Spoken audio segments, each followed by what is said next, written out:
제13장.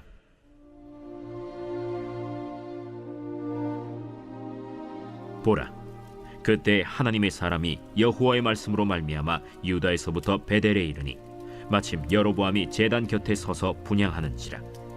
하나님의 사람이 제단을 향하여 여호와의 말씀으로 외쳐 이르되, 제단아, 제단아, 여호와께서 이와 같이 말씀하시기를 다윗의 집에 요시아라 이름하는 아들을 낳으리니 그가 내 위에 분향하는 산당 제사장을 내 위에서 제물로 바칠 것이요 또 사람의 뼈를 내 위에서 사르리라 하셨느니라 하고 그날에 그가 징조를 들어 이르되, 이는 여호와께서 말씀하신 징조라.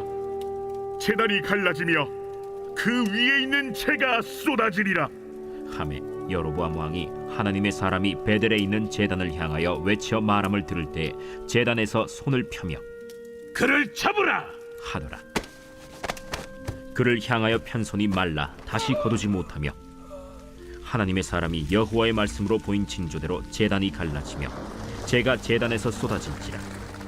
왕이 하나님의 사람에게 말하여 이르되, 청하건대 너는 나를 위하여 내 하나님 여호와께 은혜를 구하여 내 손이 다시 성하게 기도하라. 하나님의 사람이 여호와께 은혜를 구하니 왕의 손이 다시 성하도록 전과 같이 되니라. 왕이 하나님의 사람에게 이르되, 나와 함께 집에 가서 쉬라. 내가 네게 예물을 주리라.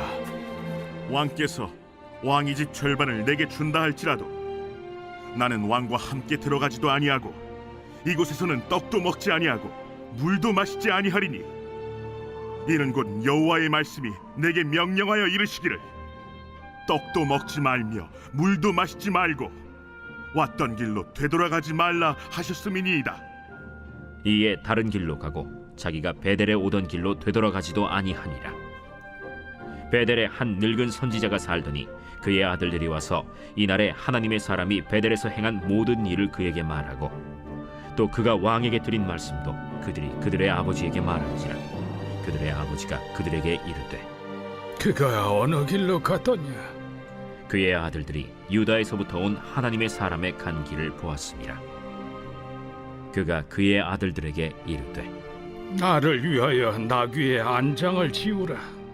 그들이 나귀의 안장을 지우니 그가 타고 하나님의 사람을 뒤따라가서 상수리 나무 아래에 앉은 것을 보고 이르되, 그대가 유다에서 온 하나님의 사람이냐? 그러하다. 나와 함께 집으로 가서 떡을 먹으라.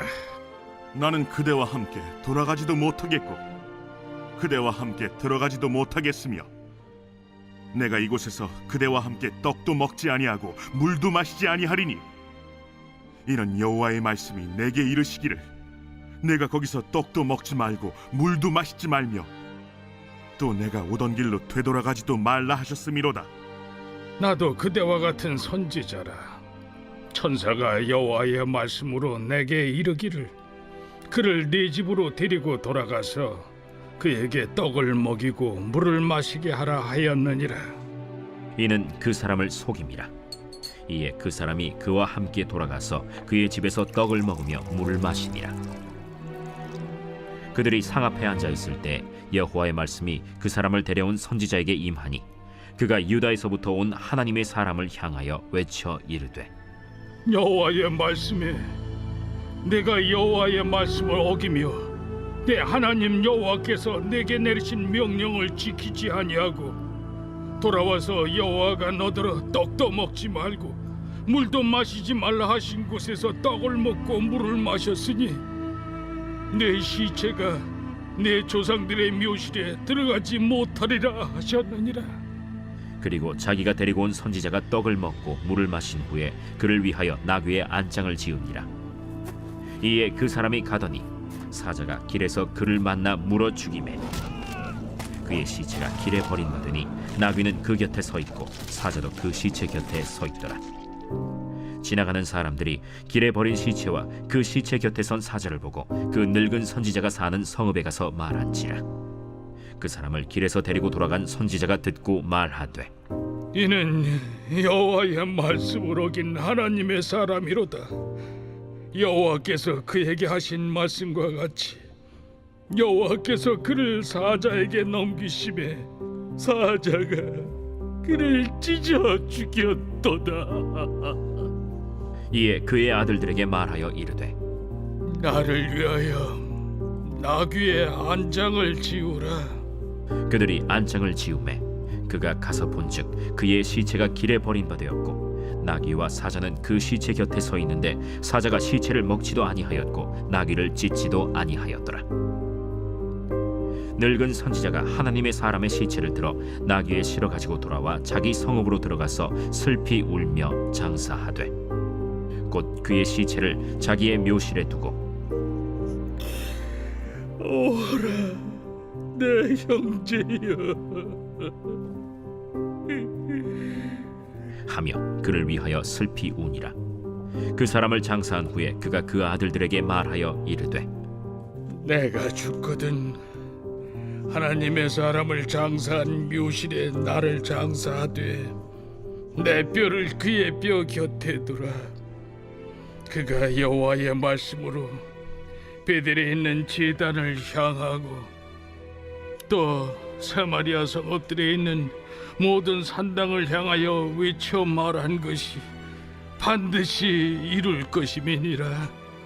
여로보암이 이 일 후에도 그의 악한 길에서 떠나 돌이키지 아니하고 다시 일반 백성을 산당의 제사장으로 삼되 누구든지 자원하면 그 사람을 산당의 제사장으로 삼았으므로 이 일이 여로보암 집의 죄가 되어 그 집이 땅 위에서 끊어져 멸망하게 되니라. 할렐루야, 주님의 말씀 앞에 나오신 여러분 환영합니다. 오늘은 2월의 마지막 날이네요. 한 해의 6분의 1이 벌써 지나갑니다. 1, 2월 어떻게 보내셨는지 저는 다 알 수 없지만 모든 상황 속에서 주님께 찬양 올려드리는 우리 모두 되기 원합니다.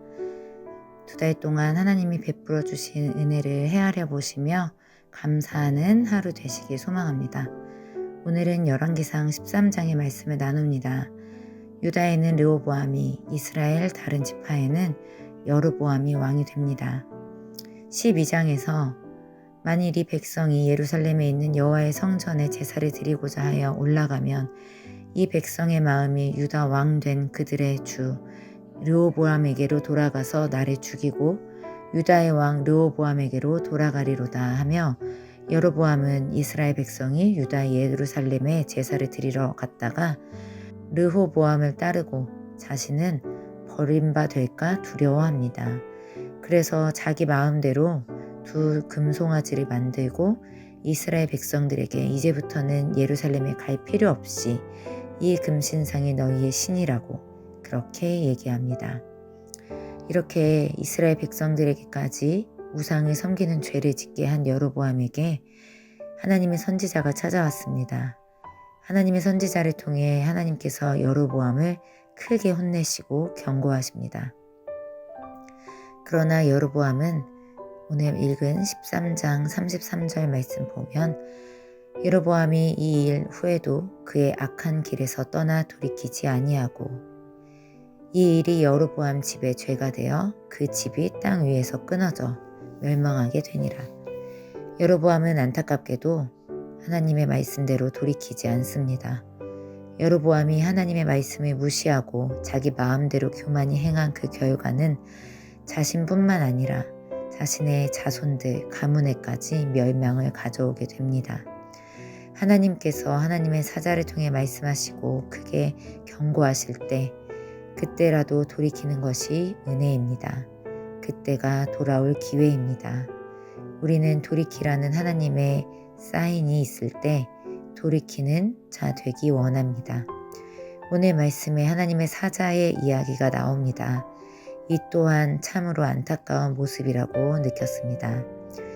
하나님의 사자로서 여로보암에게 하나님이 보내시고 하나님의 사람인데 이 하나님의 사자가 결국 비참한 결말을 맞습니다.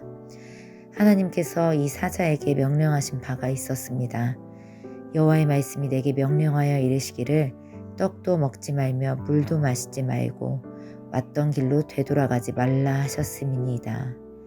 여로보암이 하나님의 사자에게 자신의 집에 가서 쉬자고 하며 예물을 준다고 합니다. 그때는 하나님의 말씀대로 이 사자가 여로보암의 초청을 거절합니다. 하나님의 말씀과 명령에 따르기 위한 거절이었습니다. 그러나 그 뒤에 하나님의 사자에게 찾아온 베델의 한 늙은 선지자가 있었습니다. 그 선지자가 이 하나님의 사람을 자신의 집으로 초대합니다. 처음에는 여로보암에게 했던 그대로 그 선지자의 청을 거절하지만 이 선지자가 거짓으로 하나님의 사자를 속입니다. 17절 나도 그대와 같은 선지자라 천사가 여호와의 말씀으로 내게 이르기를 이라고 하며 당신을 집으로 데려가서 떡과 물을 먹이겠다고 하며 하나님의 사자를 속입니다. 하나님 사자의 분별력이 이 선지자의 꼬임 앞에 무너집니다. 결국 하나님의 말씀과 명령을 끝까지 순종하지 않고 선지자의 속삭임에 넘어간 하나님의 사자는 이후 길에서 사자에게 물려 죽습니다. 우리에게 하나님의 천사처럼 다가오는 착한 얼굴로 가장한 사단의 속임수가 언제든 있을 수 있음을 오늘 말씀을 통해 우리가 알고 깨닫습니다. 우리는 언제나 깨어 영적으로 사방을 경계해야 합니다. 편안하게 한평생 살고 싶은 마음이 모든 육체를 가진 우리에게 있을 것입니다. 그러나 언제든 우리를 삼키려는 사단의 세력이 어떤 얼굴로 우리에게 다가올지 알 수 없습니다. 그 사단의 세력은 우리를 지금은 달콤한 말을 하며 우리를 유혹하지만 결국 우리를 멸망의 길로 끌고 가는 것을 우리는 알아야 합니다. 하나님의 말씀 그리고 우리에게 세워주신 영적 리더자에게 순종하며 사방의 경계 태세를 늦추지 않는 것은 우리의 생명의 안전을 위해 너무나 절대적입니다. 사고가 날 것을 예방하고 사고 시 피해를 줄이기 위해 우리는 차를 탈 때 안전벨트를 맵니다. 편안하게 살고 싶어서 안전벨트를 풀고 차를 타라고 하는 말은 당장은 달콤해 보이지만 결국은 우리에게 위험한 결과를 가져다 줄 뿐입니다. 법도를 지키는 삶이 우리의 몸에 배어야 올바르게 살아갈 수 있듯이 하나님이 주신 명령과 법도는 한두 번 지키다가 마는 것이 아니라 우리가 하늘나라 갈 때까지 면류관 쓸 때까지 끝까지 지켜야 하는 것임을 오늘 깨달았습니다. 깨달은 말씀을 우리 마음과 몸에 새겨서 끝까지 순종하는 우리 모두가 되길 간절히 소망합니다. 함께 기도합니다. 주님, 오늘 여로보암과 하나님의 사자를 통해 참 중요한 깨달음을 얻게 해주셔서 감사합니다. 하나님의 말씀에서 경로를 이탈하지 않도록 하나님의 말씀대로 순종할 수 있는 믿음을 더해주시고 혹여 이탈하는 상황에서도 하나님이 경고하실 때 빨리 돌이킬 수 있도록 은혜를 더하여 주시옵소서. 우리에게 영원한 안식과 행복 또 이 땅에서의 복을 주시려고 우리에게 주신 명령과 법도를 힘겨워도 내 몸에 배이기까지 끝까지 순종하는 것을 포기하지 않는 하나님의 복된 자녀 되기 원합니다. 오늘과 이번 주말 주님의 은혜를 경험하도록 함께 해주실 줄 믿으며 예수님의 이름으로 기도합니다. 아멘.